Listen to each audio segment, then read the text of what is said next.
Very high interest from your viewers എന്നാണ് കാണിക്കുന്നത്. നിങ്ങളുടെ വ്യൂവേഴ്സ് ഏറ്റവും കൂടുതൽ ആക്റ്റീവ് ആയിട്ടിരിക്കുന്ന ടൈം ഏതാണ് എന്നുള്ളത് യൂട്യൂബ് അവരുടെ ഹോം പേജിലേക്ക് നമ്മുടെ വീഡിയോ റെക്കമെൻഡ് ചെയ്യും.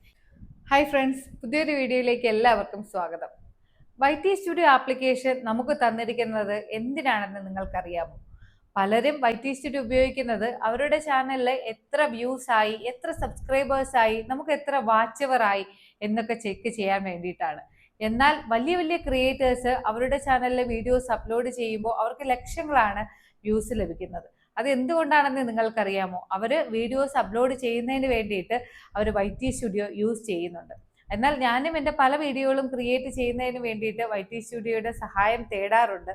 അതുകൊണ്ടാണ് എൻ്റെ വീഡിയോസിൽ ബ്രൗസ് ഫീച്ചറിലൂടെയും ഷോർട്സ് ഫീഡിലൂടെയൊക്കെ വ്യൂസ് ലഭിക്കുന്നത്. ഞാൻ എൻ്റെ പല വീഡിയോസിലും പറഞ്ഞിട്ടുള്ളതാണ്, നിങ്ങൾ YT സ്റ്റുഡിയോ നിങ്ങളുടെ വ്യൂസും വാച്ചവറും സബ്സ്ക്രൈബേഴ്സും മാത്രം നോക്കാനായിട്ട് ഉപയോഗിക്കാതെ YT സ്റ്റുഡിയോയിലെ സെറ്റിങ്സുകൾ മനസ്സിലാക്കുകയും വലിയ വലിയ ക്രിയേറ്റേഴ്സ് ചെയ്യുന്നത് പോലെ അവരുടെ എൻഗേജ്മെന്റ് വ്യൂസ് എങ്ങനെ കൊണ്ടുവരാമെന്നും എങ്ങനെ അവരുടെ വീഡിയോ വൈറലാക്കാമെന്നും ഒക്കെയാണ് അവർ YT സ്റ്റുഡിയോയിലൂടെ ചെക്ക് ചെയ്യുന്നത്. അപ്പോൾ ഇന്നത്തെ വീഡിയോയിലൂടെ ഞാൻ നിങ്ങൾക്ക് വിശദമായിട്ട് പറഞ്ഞു തരാം എന്തൊക്കെ കാര്യങ്ങളാണ് നമ്മുടെ YT സ്റ്റുഡിയോ യൂസ് ചെയ്യുമ്പോൾ നമ്മൾ ശ്രദ്ധിക്കേണ്ടതെന്നും എങ്ങനെയാണ് നമ്മുടെ YT സ്റ്റുഡിയോ കറക്റ്റ് ആയിട്ട് യൂസ് ചെയ്യേണ്ടതെന്നും. ഞാനിവിടെ സൈഡ് സ്ക്രീനിൽ കാണിക്കുന്ന ഈ ഒരു ഫ്യൂച്ചറിനെ കുറിച്ചാണ് നിങ്ങൾ കൂടുതലായിട്ടും മനസ്സിലാക്കേണ്ടത്. എന്നാൽ മാത്രമേ നമ്മുടെ ചാനൽ റീച്ച് ആവുകയുള്ളൂ, നമ്മുടെ സബ്സ്ക്രൈബേഴ്സും വാച്ചവറും വ്യൂസും ഒക്കെ നമുക്ക് കൂടുകയുള്ളൂ. അപ്പോൾ അതെന്താണെന്ന് ഞാൻ പറഞ്ഞു തരാം. അതിനു മുമ്പായിട്ട് എൻ്റെ പേര് ശ്രീനിത്യ. എൻ്റെ ചാനൽ ആദ്യമായിട്ട് കാണുന്നവർ ചാനൽ സബ്സ്ക്രൈബ് ചെയ്യുക. യൂട്യൂബിൽ പുതിയ ക്രിയേറ്റേഴ്സിന് വളരുന്നതിന് വേണ്ടിയിട്ടുള്ള ടിപ്സ് ആൻഡ് ട്രിക്സ് ആണ് ഞാൻ എൻ്റെ ചാനലിലൂടെ പ്രൊവൈഡ് ചെയ്യുന്നത്. അതുപോലെ വീഡിയോ നിങ്ങൾക്ക് യൂസ്ഫുൾ ആയി തോന്നിയാൽ ലൈക്കും അതുപോലെ ഹൈപ്പും തരാനായിട്ട് മറക്കരുത്. നമുക്ക് വീഡിയോയിലേക്ക് പോവാം. YT സ്റ്റുഡിയോയെ പറ്റി നിങ്ങൾക്ക് കൂടുതൽ മനസ്സിലാവുന്നതിന് വേണ്ടിയിട്ട് ഞാനിവിടെ സൈഡ് സ്ക്രീനിലൂടെ കാണിക്കാം. അപ്പം അതിന് വേണ്ടിയിട്ട് നമ്മുടെ YT സ്റ്റുഡിയോ ഓപ്പൺ ചെയ്യുക. ഈ ഓപ്പൺ ആയിട്ട് വരുന്ന പേജിന്റെ ഏറ്റവും മുകളിലായിട്ട് നിങ്ങൾക്ക് എത്ര സബ്സ്ക്രൈബേഴ്സ് ആയി എന്ന് കാണാനായിട്ട് കഴിയും. അതിന് തൊട്ട് താഴെയായിട്ട് ലാസ്റ്റ് 28 ഡേയ്സിൽ നിങ്ങൾക്ക് എത്ര വ്യൂസ് ഉണ്ട് അല്ലെങ്കിൽ നിങ്ങൾക്ക് എത്ര വാച്ചവർ ആയി എന്ന് കാണാനായിട്ട് കഴിയും. അപ്പോൾ അതിന് തൊട്ട് താഴെയായിട്ട് നിങ്ങളുടെ ലേറ്റസ്റ്റ് ആയി നിങ്ങളുടെ ചാനലിൽ അപ്ലോഡ് ചെയ്ത ഷോർട്സിൻ്റെയും വീഡിയോയുടെയൊക്കെ അനലിറ്റിക്സ് ഇവിടെ കാണാനായിട്ട് കഴിയും. ഇനി നിങ്ങൾക്ക് താഴെയായിട്ട് നോക്കിയാൽ കാണാനായി കുറച്ച് ഓപ്ഷൻസ് ഉണ്ട്. ഇവിടെ ഈ ഓപ്ഷൻസ് കൊണ്ട് എന്തൊക്കെ ഉപയോഗമാണ് നിങ്ങൾക്കുള്ളത് എന്ന് ഞാൻ ഡീറ്റെയിൽ ആയിട്ട് പറഞ്ഞു തരാം. അപ്പോൾ ഒരു ക്രിയേറ്റർ എന്നുള്ള നിലയിൽ ഇത് എന്തൊക്കെയാണ് എന്ന് നിങ്ങൾ വളരെ വ്യക്തമായിട്ട് മനസ്സിലാക്കിയിരിക്കണം. അപ്പോൾ ഇവിടെ ആദ്യമായിട്ട് കാണുന്നത് ഡാഷ്ബോർഡ്. അപ്പോൾ ഇതാണ് നിങ്ങൾ കണ്ടുകൊണ്ടിരിക്കുന്നത്. അതിന് തൊട്ടടുത്തായി കാണുന്നത് കണ്ടന്റിൽ നമ്മൾ ക്ലിക്ക് ചെയ്താൽ നമ്മുടെ ചാനലിൽ അപ്ലോഡ് ചെയ്തിട്ടുള്ള ഷോർട്സിൻ്റെയും ലോങ് വീഡിയോസിൻ്റെയും ഫുൾ അനലിറ്റിക്സ് നിങ്ങൾക്ക് കാണാനായിട്ട് കഴിയും. അപ്പോൾ ഇതിനെയൊക്കെ പറ്റി നിങ്ങൾക്ക് എല്ലാവർക്കും അറിയാമായിരിക്കും, അതുകൊണ്ട് ഞാൻ കൂടുതൽ പറഞ്ഞ് നിങ്ങളെ ബോറടിപ്പിക്കുന്നില്ല. ഇനി തൊട്ട് അടുത്തായിട്ട് കാണുന്നത് അനലിറ്റിക്സ്.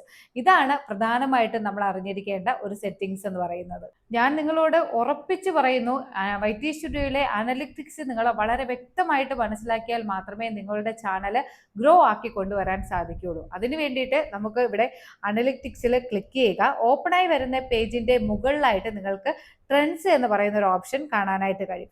അവിടെ ക്ലിക്ക് ചെയ്താൽ നിങ്ങളുടെ ചാനലിൽ നിങ്ങളുടെ വ്യൂവേഴ്സ് ഏറ്റവും കൂടുതൽ കാണാൻ ആഗ്രഹിക്കുന്ന ടോപ്പിക്കുകൾ നിങ്ങൾക്ക് അവിടെ കാണാനായിട്ട് കഴിയും. അപ്പോൾ ഞാൻ ഈ കാണിക്കുന്നത് എൻ്റെ ചാനലിലെ എൻ്റെ വ്യൂവേഴ്സ് കാണാൻ ആഗ്രഹിക്കുന്ന ഇൻട്രസ്റ്റിംഗ് ടോപ്പിക്കുകളെ പറ്റിയാണ്. അപ്പോൾ അത് ഏതൊക്കെയാണെന്ന് ഞാനിവിടെ പറയാം.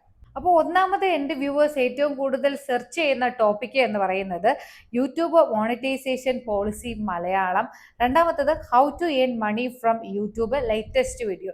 മൂന്നാമത്തത് what is reused content YouTube Malayalam. അപ്പോൾ ഇതുമായി ബന്ധപ്പെട്ട വീഡിയോസ് ആണ് എൻ്റെ വ്യൂവേഴ്സ് ഏറ്റവും കൂടുതൽ കാണാനായിട്ട് ആഗ്രഹിക്കുന്നത്. അപ്പോൾ ഞാൻ ഈ ഒരു ടോപ്പിക്കുകൾ ഏതെങ്കിലും ഒരു ടോപ്പിക്ക് സെലക്ട് ചെയ്ത് വീഡിയോസ് അപ്ലോഡ് ചെയ്യുകയാണ് എന്നുണ്ടെങ്കിൽ എൻ്റെ വ്യൂവേഴ്സിന് അത് വളരെ ഉപകാരപ്പെടുകയും അതുപോലെ എൻ്റെ വീഡിയോസ് കൂടുതലായിട്ട് അവർ വാച്ച് ചെയ്യുകയും അതുവഴി എനിക്ക് വ്യൂസ് കൂടി എൻ്റെ വീഡിയോ വൈറലാക്കാനുമുള്ള സാധ്യതയുണ്ട്.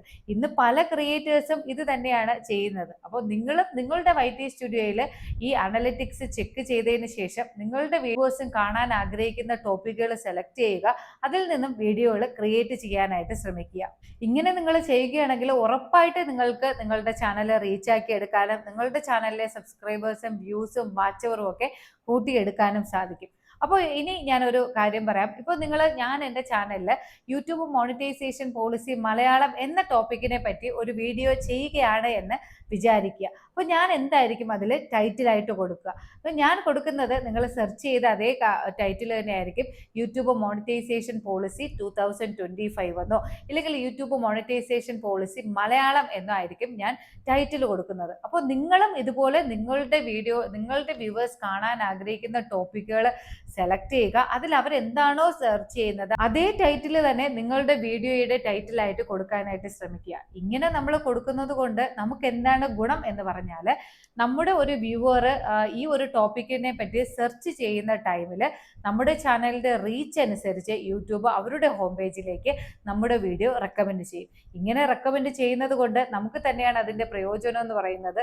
കാരണം നമുക്ക് വ്യൂസും സബ്സ്ക്രൈബേഴ്സും വാച്ചവറും ഒക്കെ ഇതുവഴി കൂട്ടിയെടുത്ത് നമ്മുടെ ചാനൽ അല്ലെങ്കിൽ നമ്മുടെ വീഡിയോ വൈറലാക്കി എടുക്കാനായിട്ട് സാധിക്കും.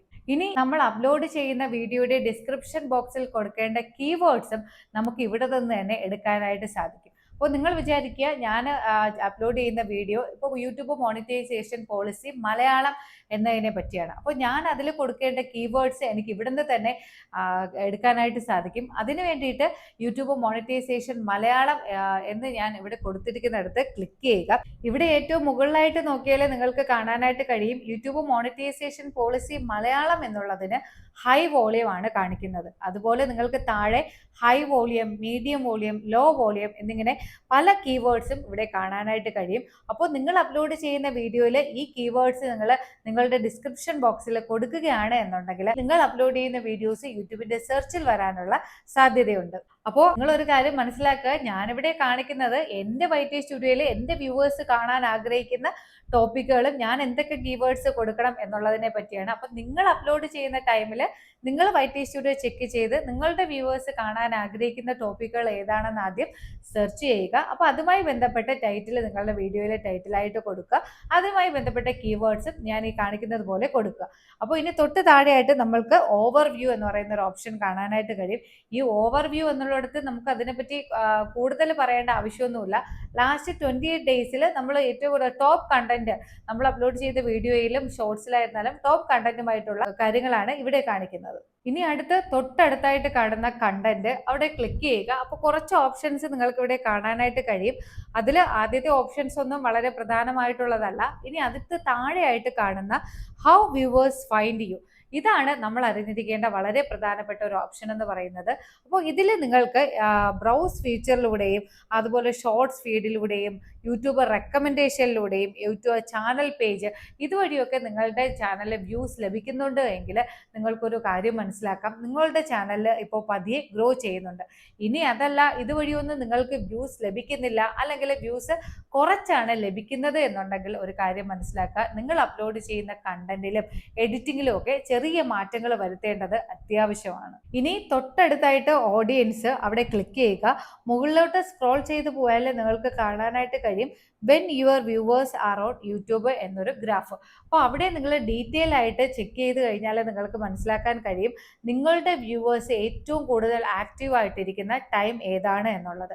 അപ്പോൾ അതിൽ ഡാർക്ക് ബ്ലൂ ലൈൻ കാണുന്നതാണ് നമുക്ക് ഏറ്റവും കൂടുതൽ വ്യൂവേഴ്സ് ആക്റ്റീവ് ആയിട്ടിരിക്കുന്ന ടൈം. ഇതിലൂടെ നിങ്ങൾക്കൊരു കാര്യം മനസ്സിലാക്കാനായിട്ട് സാധിക്കും, ഈ ഒരു ടൈമിലാണ് നമ്മുടെ വീഡിയോ അപ്ലോഡ് ചെയ്യുന്നത് എന്നുണ്ടെങ്കിൽ നമുക്ക് ഏറ്റവും കൂടുതൽ വ്യൂസ് ലഭിക്കാനുള്ള സാധ്യതയുണ്ട്. ഇതിലൂടെ നിങ്ങൾ അപ്ലോഡ് ചെയ്യുന്ന വീഡിയോ ഏത് ടൈമിലാണ് പബ്ലിക് ആക്കേണ്ടത് എന്നുള്ള കാര്യം നിങ്ങൾക്ക് ഈ YT സ്റ്റുഡിയോയിലെ ഈ ഒരു ഗ്രാഫ് ഡീറ്റെയിൽ ആയിട്ട് ചെക്ക് ചെയ്യുകയാണ് എങ്കിൽ മനസ്സിലാക്കാനായിട്ട് സാധിക്കും. ഇനിയും YT സ്റ്റുഡിയോയ്ക്കുള്ളിൽ ഒത്തിരി സെറ്റിങ്സ് ഉണ്ട്. ഇത് നമ്മൾ പ്രധാനമായിട്ടും നമ്മൾ അറിഞ്ഞിരിക്കേണ്ട കുറച്ച് സെറ്റിങ്സ് ആണ്. നമ്മൾ ഈ ഒരു സെറ്റിങ്സ് ഒക്കെ കറക്റ്റ് ആയിട്ട് ഉപയോഗിച്ചാൽ മാത്രമേ നമ്മൾ അപ്ലോഡ് ചെയ്യുന്ന വീഡിയോസ് കൂടുതൽ റീച്ച് ആവുകയും അതുപോലെ നമുക്ക് കൂടുതൽ വ്യൂസും സബ്സ്ക്രൈബേഴ്സും നമ്മുടെ ചാനലിലെ വാച്ച് അവറും ഒക്കെ കൂടുകയുള്ളൂ. ഒരു ക്രിയേറ്റർ എന്നുള്ള നിലയിൽ ഈ കാര്യങ്ങളെല്ലാം നമ്മൾ വളരെ വ്യക്തമായിട്ട് മനസ്സിലാക്കിയാൽ മാത്രമേ നമ്മുടെ ചാനലിന് ഒരു റീച്ച് ഉണ്ടാക്കി എടുക്കാനായിട്ട് സാധിക്കുകയുള്ളൂ. അതുപോലെ ഇനി ഒരു കാര്യവും കൂടെ പറയാം, ഈ YT സ്റ്റുഡിയോയിലെ when your viewers are on YouTube എന്നൊരു ഓപ്ഷനിൽ ക്ലിക്ക് ചെയ്യുമ്പോൾ കാണുന്ന ഗ്രാഫ് എന്ന് പറയുന്നത് പുതിയ ക്രിയേറ്റേഴ്സിന്, അതായത് പുതിയ ചാനൽ തുടങ്ങി കുറച്ച് വീഡിയോസ് മാത്രം അപ്ലോഡ് ചെയ്ത ക്രിയേറ്റേഴ്സിന് കാണാനായിട്ട് കഴിയില്ല. നമ്മുടെ ചാനലിൽ കുറച്ചുകൂടെ വീഡിയോസും ഷോർട്സും ഒക്കെ അപ്ലോഡ് ചെയ്ത് കഴിയുമ്പോൾ മാത്രമേ നമുക്ക് ഈ ഒരു ഗ്രാഫ് കാണാനായിട്ട് സാധിക്കുകയുള്ളൂ. അപ്പോൾ ഇന്നത്തെ വീഡിയോയിലൂടെ എങ്ങനെയാണ് YT സ്റ്റുഡിയോ നമ്മൾ ചെക്ക് ചെയ്യേണ്ടത് എന്നും YT സ്റ്റുഡിയോയ്ക്കുള്ളിൽ നമുക്ക് എങ്ങനെ ഉപയോഗിക്കേണ്ട സെറ്റിങ്സുകൾ എങ്ങനെയാണ് നമ്മൾ കറക്റ്റായിട്ടുള്ള രീതിയിൽ ഉപയോഗിക്കേണ്ടത് എന്നും നിങ്ങൾക്ക് വളരെ വ്യക്തമായിട്ട് മനസ്സിലായി കാണുമെന്ന് വിചാരിക്കുന്നു. അതുപോലെ ഇനിയും നിങ്ങൾക്ക് എന്തെങ്കിലും ഡൗട്ട് ഉണ്ടെങ്കിൽ എൻ്റെ കമൻറ്റ് ബോക്സിലൂടെ കമൻറ്റായിട്ട് അറിയിക്കാവുന്നതാണ്. അതുപോലെ നമ്മുടെ മോണിറ്റൈസേഷൻ ക്രൈറ്റീരിയ കംപ്ലീറ്റ് ആയവർക്ക്, മോണിറ്റൈസേഷൻ ചെയ്യാൻ സ്വന്തമായിട്ട് കഴിയാത്തവർക്കും, അതുപോലെ ആഡ്സെൻസിലും എന്തെങ്കിലും എറർ ഉള്ളവർക്ക്, അതുപോലെ റീയൂസ്ഡ് കണ്ടന്റ് പ്രോബ്ലം സ്വയം തിരുത്താൻ അറിയില്ല എന്നുള്ളവർക്കും എൻ്റെ ഹെൽപ്പ് തേടാവുന്നതാണ്. അപ്പോൾ ഞാൻ അതിന് വേണ്ടിയിട്ട് താഴെ നമ്പർ കൊടുത്തിട്ടുണ്ട്. ഇനി പുതിയൊരു വീഡിയോയിലൂടെ കാണാം. ബൈ.